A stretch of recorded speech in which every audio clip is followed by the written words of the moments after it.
శ్రీమాత్రే నమః. ఈ రోజు నుండి లలితా సహస్రనామాలు చెప్పుకుందాం. ఇక్కడ నా వీడియో చూసే మీ అందరికీ కూడా ఒక చిన్న రిక్వెస్ట్ అండి.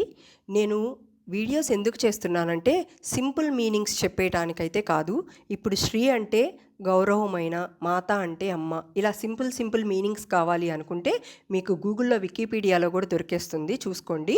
నేను అమ్మ గురించి పూర్తిగా నాకు తెలిసిందంతా కూడా మీతో పంచుకోవాలనే ఉద్దేశంతో వీడియోస్ చేస్తున్నాను. అమ్మకు సంబంధించింది ఏ ఒక్కటి కూడా వదిలిపెడతాం నాకు ఇష్టం లేదు. అమ్మని ఎంత పొగుడుతుంటే అమ్మ అంత సంతోషిస్తారనమాట. అమ్మ గురించి ఎంత తెలుసుకుంటే అంత జ్ఞానం పెరుగుతుందని నేను అనుకుంటూ లలిత అమ్మవారి గురించి మొదటి నామం చెప్తాను, వినండి. లలిత అమ్మవారు పంచబ్రహ్మాసనం పైన కూర్చొని వసిన్యాది వాగ్దేవతలకు ఒక సైగ చేశారు. ఆ సైగను గ్రహించిన వాగ్దేవతలు వెంటనే లలితా సహస్రనామాలు మొదలుపెట్టారు. అందులో మొదటి నామం శ్రీమాత అని పలికారనమాట. ఇక్కడ మాత అంటే అందరికీ తెలిసిన అర్థమే, అమ్మ అని అర్థం. కానీ శ్రీ అని ఎందుకు ముందు పెట్టారు? ఇక్కడ శ్రీ అంటే గౌరవమైన, శుభకరమైన, పవిత్రమైన అని అర్థం వస్తుందన్నమాట. ఎందుకు అమ్మకి శ్రీ అని పెట్టారంటే, ఒక్క మాటలో దీనికి సమాధానం చెప్పాలి అంటే, అంతటి బ్రహ్మ, విష్ణు, మహేశ్వరులు కూడా అమ్మని పూజిస్తున్నారు కాబట్టి అమ్మకి శ్రీ అని ముందు పెట్టారనమాట. ఇక్కడ శ్రీ అంటే ఏంటో చూద్దాం. హయగ్రీవ స్వామి వారు అగస్త్యమునికి లలితా సహస్రనామాల గురించి చెబుతూ మొదటి నామాన్ని ఈ కథతో మొదలు పెడతారనమాట. ఇక్కడ ఒక చిన్న కథ ఉంటుంది, ఆ కథ ఏంటో చెప్తాను, వినండి. ఒకసారి ఇంద్రుడు అంటే ఎవరు? మీ అందరికీ తెలుసు కదా, దేవతలకి రాజు ఆయన. అలాంటి ఇంద్రుడు ఒకసారి తన దగ్గర ఉన్న బలం, ఐశ్వర్యం చూసి చాలా గర్వంతో నిండిపోయి ఉన్నాడనమాట. అంటే నేనే దేవతలకి అధిపతిని, నాకంటే గొప్పవాడు లేడు, నా దగ్గర ఉన్న సంపద ఎవరి దగ్గర ఉండదు అనే అహంకారం అతనిలో పెరిగిపోతుంది. దానికి తోడు ఆయన దేవతలందరితో కలిసి జంబాసురుడు అనే ఒక రాక్షసుడిని సంహారం చేసి ఉత్సవాల్ని జరుపుకుంటున్నాడు. ఇంద్రుడు ఐరావతం మీద కూర్చొని ఊరేగింపుగా వస్తూ ఉండగా దారిలో గొప్ప తపస్సంపన్నుడైన దుర్వాస మహర్షి వారు అమ్మవారికి అప్పుడే పూజ చేసుకొని అమ్మ ప్రసాదమైన మాలని తీసుకొని వెళ్తుండగా ఈ ఊరేగింపుని చూస్తారు దుర్వాస మహర్షి గారు. ఆ ఊరేగింపులో దేవతలందరూ కూడా నాట్యం చేస్తూ చాలా ఆనందంతో సంతోషంగా ఉన్నారనమాట. అప్పుడు దుర్వాస మహర్షి ఇంద్రుడు అసుర సంహారం అంటే రాక్షసుల్ని చంపేసిన దాని గురించి తెలుసుకొని ఇంద్రుడికి ఏమైనా మంచి బహుమతి ఇవ్వాలని అనుకుంటారనమాట. ఇక్కడ మీరు గమనించినట్లయితే ఒక సాధువు దగ్గరికి కానీ, ఒక మహర్షి ఋషుల దగ్గరికి కానీ వెళ్తే వాళ్ళు ఏమిస్తారు మనకి? ఏ ప్రసాదమో విభూదినో మనకి కానుకగా ఇస్తారనమాట. అలానే దుర్వాస మహర్షి కూడా ఇక్కడ ఇంద్రుడికి అమ్మవారి దగ్గర నుండి తెచ్చుకున్న పూలమాలని బహుమతిగా ఇచ్చారు. కానీ ఇంద్రుడు దాని మీద దృష్టి పెట్టక, ఆయనకు అదేంటో తెలియక పాపం దాన్ని ఆయన వాహనమైన ఐరావతం తల మీద అంటే ఏనుగు తల మీద పెట్టారనమాట.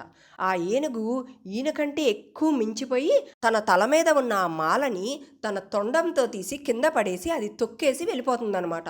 ఇదంతా కూడా దుర్వాస మహర్షి చూసి వెంటనే ఆయనకి కోపం వచ్చేసిందనమాట. అప్పుడు వెంటనే ఆయన కోపం తట్టుకోలేక, నీ దగ్గర ఐశ్వర్యం ఉందనే మదంతోనే కదా నువ్వు ఇలా ప్రవర్తించావు, అదేమిటో తెలుసా? అమ్మవారి దగ్గర నుండి తీసుకొచ్చిన పూలమాలని సాక్షాత్తు ఆ శివుడు కూడా తన తల మీద పెట్టుకున్నాడు.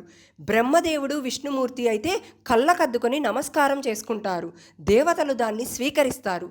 అంత పవిత్రమైన మాలని ఇంత నిర్లక్ష్యం చేస్తావా అని, ఏ తల్లి యొక్క కృపతో నీకు ఈ సిరి సంపదలు లభించాయో ఆ అమ్మ యొక్క ప్రసాదంని నువ్వు ఇంత నిర్లక్ష్యం చేయటం వల్ల నీకు లభించిన సంపదంతా కూడా నీటిపాలుగాక అని దుర్వాస మహర్షి వారు ఇంద్రుడికి శాపం పెడతారు. ఎందుకు హయగ్రీవ స్వామి వారు దుర్వాస మహర్షితో లలితా సహస్రనామాలు మొదలుపెట్టారు అంటే, దుర్వాస మహర్షి ఇక్కడ అమ్మవారికి గొప్ప ఉపాసకులు అనమాట. ఆయనకి కోపిష్టి అని పేరు. ఆయనని అందరూ కోపిష్టి అని పిలుస్తుంటారు. కానీ ఆయన ఎవరో తెలుసుకుంటే ఇంకెప్పుడూ కూడా దుర్వాస మహర్షి గురించి తెలుసుకున్నప్పుడు మీరు ఆయనకి చేతులెత్తి నమస్కారం పెడతారు, కానీ ఆయన కోపిష్టి అని అనుకోరనమాట. ఆ దుర్వాస మహర్షి ఎవరో చెప్తున్నారు, వినండి. రుద్రుని యొక్క మన్యుశక్తి స్వరూపుడే దుర్వాస మహర్షి అనమాట.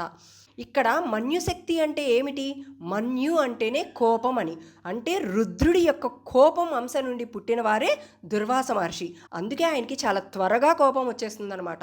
కానీ ఆయనకి వచ్చే కోపం మనుషులకు వచ్చే కోపం లాంటిది కాదనమాట. అది లోకాన్ని కాపాడటానికి ఉపయోగించే దివ్య కోపం అనమాట. అన్యాయం చూసినప్పుడు, అధర్మం పెరుగుతున్నప్పుడు రుద్రుడికి మన్యుశక్తి బయటపడుతుంది. ఇక్కడ దుర్వాస మహర్షి అంటే శివుడి మన్యుశక్తి నుండి పుట్టిన మహర్షి. అందుకే ఆయనకి కోపం చాలా త్వరగా వచ్చేస్తుంది. కానీ ఆ కోపం సాధారణ కోపం కాదు. అది పాపం, గర్వం, అధర్మం తొలగించడానికి వచ్చే కోపం అన్నమాట. అంత గొప్ప మహర్షి దుర్వాస మహర్షి వారు. ఇంకెప్పుడూ కూడా ఆయన్ని కోపిష్టి అంటం కంటే ఆయన కోపిష్టి అంటే ఆయన రుద్రుని యొక్క కోపం నుంచి, ఆ అంశ నుంచి పుట్టినవారు కాబట్టి ఆయనకి కోపం వస్తుందనే విషయం మనకి వెంటనే మనసులోకి వచ్చేసేయాలి. ఋషులు మునులు శాపాలు ఎందుకు పెడతారు అనే దాని గురించి చూద్దాం. ఇక్కడ మీరు ఒకటి తెలుసుకోవాలి. ఋషులు శపించారంటే అర్థం తిట్టారనో, కోపం వల్ల అలా చేశారనో కాదు. చేసిన తప్పుకి వెంటనే ఫలితాన్ని చెప్పటమే శాపం అంటే అర్థం అనమాట. చాలామంది శాపం పెడుతున్నా అంటారు. అంత గొప్ప ఋషులు మునులు శాపాలే ఫలిస్తాయి తప్ప మనలాంటి మానవులకి ఆ శాపాలు అనేవి ఫలించవన్నమాట. తెలిసి తెలియక ఎవరో ఏదో పెట్టి నా శాపం ఇది అది ఇది అంటే మాత్రం మీరు బాధపడమాకండి. అంతటి రుద్రుని అంశ నుండి వచ్చిన దుర్వాస మహర్షి కాబట్టి ఆయన శాపం ఫలించింది, కానీ మనుషులకి అసలు ఇందులో సంబంధమే లేదు. ఇక్కడ దుర్వాస మహర్షి ఇంద్రునికి ఎందుకు శాపం పెట్టారంటే, ఒకవేళ మహర్షులు కానీ శాపం పెట్టకపోతే తప్పకుండా తప్పుకి శిక్ష అయితే పడుతుంది, కానీ సమయం తీసుకుంటుందన్నమాట ఆ శిక్షకి. అలా కాకుండా దేవతలకి వెంటనే ఆ తప్పు నుండి విముక్తి అనేది కలిగితేనే కానీ మళ్ళీ వారి వారి పనుల్లోకి వాళ్ళు వెళ్ళలేరన్నమాట. అందుకని దేవతలకు మాత్రం తప్పు చేస్తే వెంటనే అందుకే శిక్ష విధిస్తారు, శాపాల రూపంలో అనమాట. ఇక్కడ దుర్వాస మహర్షి శాపం పెట్టారు కదా ఇంద్రుడికి. ఇప్పుడు ఇంద్రుడికి తన దగ్గర ఉన్న సంపద, ఐశ్వర్యం అన్నీ పోయినాయి అనమాట. ఇది గ్రహించిన ఇంద్రుడు వెంటనే దుర్వాస మహర్షికి క్షమాపణ అడగటానికి చూడగానే ఆయన అప్పటికే అక్కడి నుండి వెళ్ళిపోయారు. ఇక్కడ అమ్మవారి ప్రసాదంని నిర్లక్ష్యం చేయటం వల్ల ఇంద్రుడి దగ్గర ఉన్న 3 స్త్రీలు పోయాయన్నమాట. ఈ 3 స్త్రీలు ఏమిటంటే స్వర్గశ్రీ, నిత్యశ్రీ, విజయశ్రీ. ఎప్పుడైతే దుర్వాస మహర్షి వారు ఇంద్రుడికి శాపం పెడతారో ఇక్కడ విజయశ్రీ ఆయన నుండి దూరం అయిపోయింది. విజయశ్రీ ఎప్పుడైతే పోయిందో రాక్షసులు గెలవటం మొదలుపెట్టి దేవతలు ఓడిపోవటం ప్రారంభమవుతుందన్నమాట. ఇంకా స్వర్గశ్రీ మొత్తం కూడా సముద్రంలోకి వెళ్ళిపోతుంది. ఇంకా నిత్యశ్రీ, ఈ నిత్యశ్రీ విష్ణుమూర్తి దగ్గరికి వెళ్ళి చేరుకుంటుంది. నిత్య స్త్రీ అంటే నిత్యము ఉండే స్త్రీ అని అర్థం అనమాట. అందుకే నారాయణుడి దగ్గర ఎప్పుడూ కూడా నిత్యము స్త్రీ అనేది ఉంటుంది. స్త్రీ అంటే అమ్మవారు కూడా చూడండి, ఆ నారాయణుడి దగ్గర తన ఎడమ వైపు గుండెల్లో సాక్షాత్తు ఆ శ్రీదేవియే కూర్చుంటుందన్నమాట. అందుకని ఆ నారాయణుడి దగ్గర ఎప్పుడూ కూడా శ్రీ అనేది అలా ఉంటూనే ఉంటుంది. ఎవరైతే లలితామ్మను నిత్యం తలుచుకుంటూ ఉంటారో, అమ్మ కోసం తపిస్తుంటారో వారి దగ్గరికి నిత్యశ్రీ నుండి ఒక కిరణం వెళ్ళి వారి దగ్గరికి కూర్చుంటుందన్నమాట. ఎప్పుడైతే ఈ నిత్యశ్రీ వెళ్ళి వాళ్ళ దగ్గర ఉంటుందో ఆ నిత్యశ్రీ నుంచే మిగిలినవన్నీ కూడా విజయశ్రీ అలాంటివన్నీ కూడా వాళ్ళ దగ్గరికి చేరిపోతుంటాయి అనమాట. అంటే ఇక నుంచి అలాంటి వాళ్ళకి సంపదకి సంబంధించిన లోటు అనేది ఉండదు, విజయానికి సంబంధించిన లోటు అనేది ఉండదు అని ఇక్కడ దీని అర్థం అనమాట.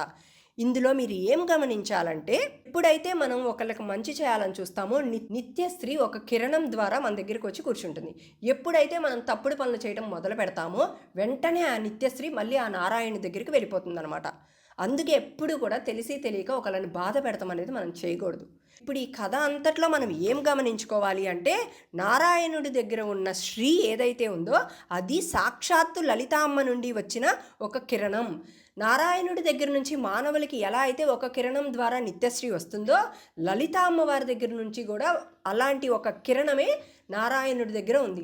అలాంటి గొప్ప సంపద శ్రీ అమ్మవారికి ముందు చెప్పారనమాట. ఎవరు చెప్పారు ఇదంతా? వసిన్యాది వాగ్దేవతలు చెప్పిన మాటలు. అందుకే ఇంత గొప్ప శ్రీ అనే పదాన్ని అమ్మ ముందు చేర్చి మొదలు పెట్టారనమాట వసిన్యాది వాగ్దేవతలు. శ్రీ అనే దాని గురించే మనకి ఇంత సబ్జెక్ట్ ఉంటే ఇక అమ్మ గురించి తెలుసుకోవాలంటే అది ఒక జన్మ అనేది సరిపోదనమాట.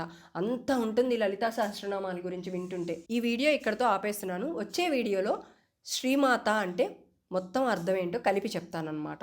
ఇక్కడ లలితామ్మ గురించి వింటున్నప్పుడు మీలో ఎంతమందికి అమ్మ గురించి ఇంకా తెలుసుకోవాలి అని అనిపిస్తుందో కామెంట్లో నాకు తెలియజేయండి. ఇలాంటి మరిన్ని ఆధ్యాత్మిక విషయాలు తెలుసుకోవాలంటే ఛానల్ని సబ్స్క్రైబ్ చేసుకోండి. శ్రీమాత్రే నమః.